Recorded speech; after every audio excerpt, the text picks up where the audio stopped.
Hey, this is Jon Southurst with bitsonline.com, where cryptocurrency and technology media meet the future. And I'm sitting here now with David Mondrus. Now, David and I go way back, on the internet anyway. I think you're kind of an OG. Yeah, I've been around for a while, yeah. And you worked on a number of projects.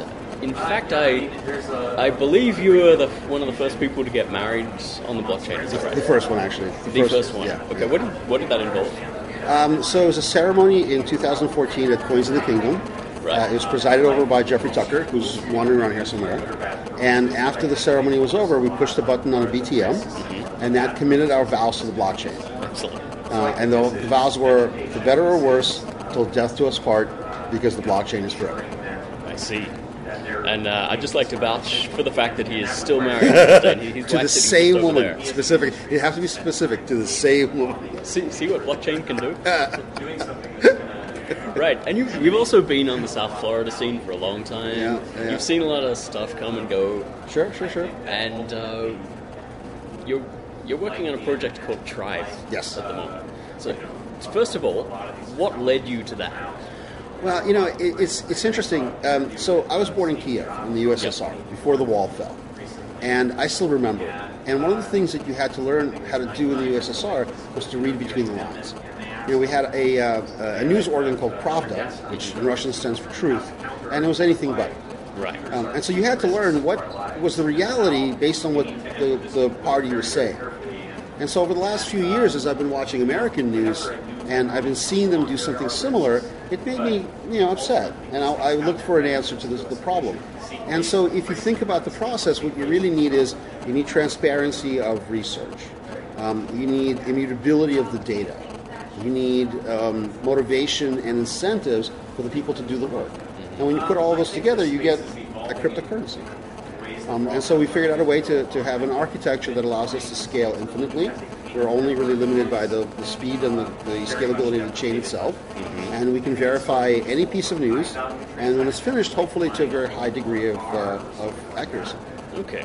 Can you describe a little bit more about how it actually works? Like, Sure. if someone's coming to it for the first time,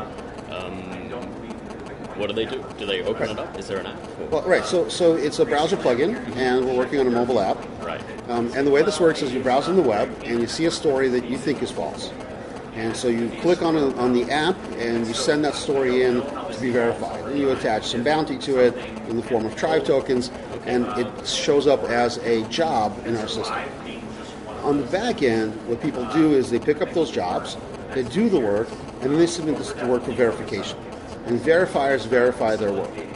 And if a verifier feels that a researcher is wrong, then the verifier is able to challenge the researcher. And if they can prove that the researcher is wrong, they can take the researcher's bounty. And so you have this Nash equilibrium structure between all the participants. We all have to work together or none of us get paid. But a checks and balances structure within that system where one check balances the other.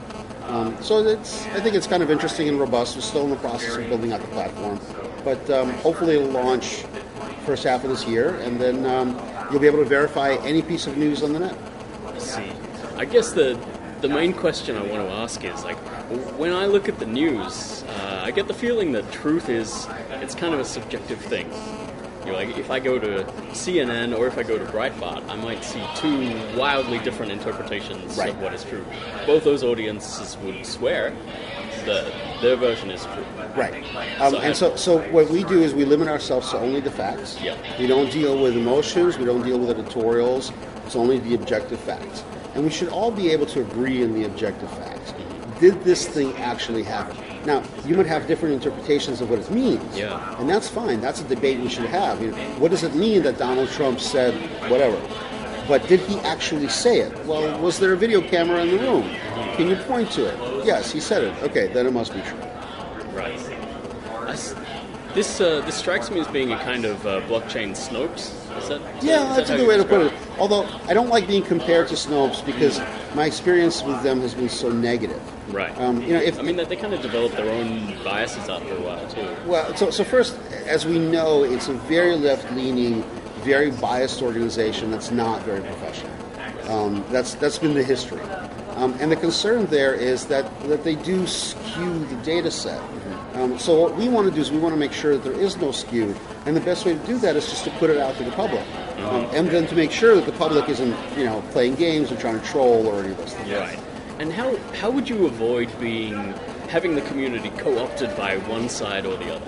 Like, because I've seen that happen. Sure. Someone sets out to be neutral, then one group just Right. comes in and colonizes it. Right. Well, so I guess the best way to do it would be to open it up to everybody, right? To try to attract both sides.